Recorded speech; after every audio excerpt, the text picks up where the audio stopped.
सर्दियों की एक हल्की धूप भरी सुबह थी। शहर की गलियों में चाय की भाप और समोसे की खुशबू तैर रही थी। उसी मोहल्ले की एक साफ सुथरी गली में एक छोटे से किराए के घर की खिड़की से वंदना बाहर झांक रही थी। वो 35 साल की थी, खूबसूरत, परिपक्व, पढ़ी लिखी, लेकिन उसके चेहरे पर एक अजीब सी तन्हाई थी। शादी टूट चुकी थी 3 साल पहले, बच्चे नहीं थे और अब वो अकेली रहती थी। स्कूल की नौकरी, घर की देखभाल और पड़ोस की बातें। शामें अक्सर किताबों के साथ कट जाती, लेकिन दिल का एक कोना खाली था। किसी अपने की चाहत में उसका दिल चाहता था कि कोई ऐसा हो जो उसे बिना शर्त समझे, उसकी परवाह करे। मगर वो खुद नहीं जानती थी कि ये किसी राजकुमार की तलाश थी या एक सच्चे इंसान की। राजू, 28 साल का, पतला सा, गोरा सा लड़का, शहर में 8 साल से रिक्शा चला रहा था। बोलने का अंदाज बहुत मीठा और आंखों में कुछ ऐसा जो सीधा दिल में उतर जाए।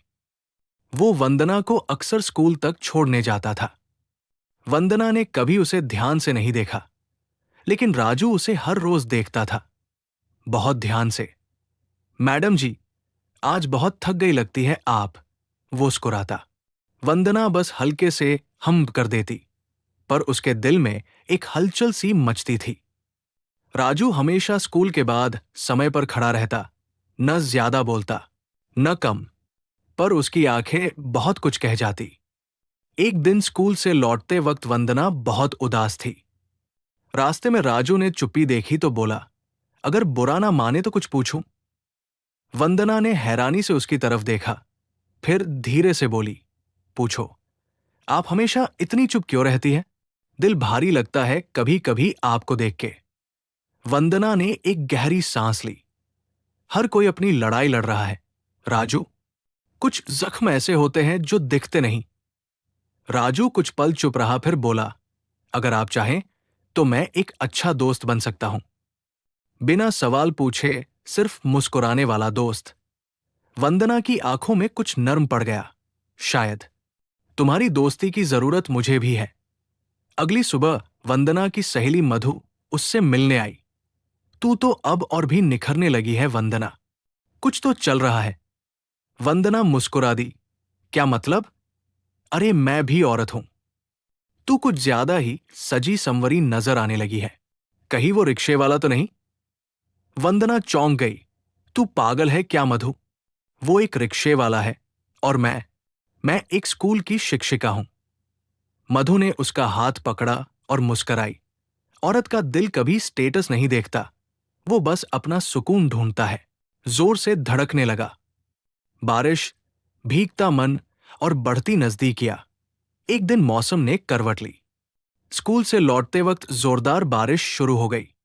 राजू ने अपनी शर्ट उतारकर वंदना के सिर पर डाल दी। आप भीग जाएंगी मैडम जी, आप चलिए।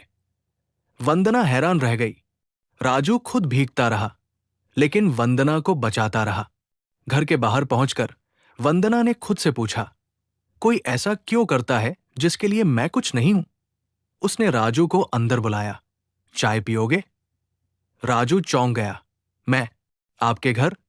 बस एक कप चाय, और कुछ नहीं। छोटे से कमरे में दोनों बैठे थे। खामोशी थी, मगर वो खामोशी बहुत कुछ बोल रही थी। राजू ने चाय ली, फिर धीरे से कहा, आपका घर बहुत सुकून वाला है, ठीक आपकी तरह।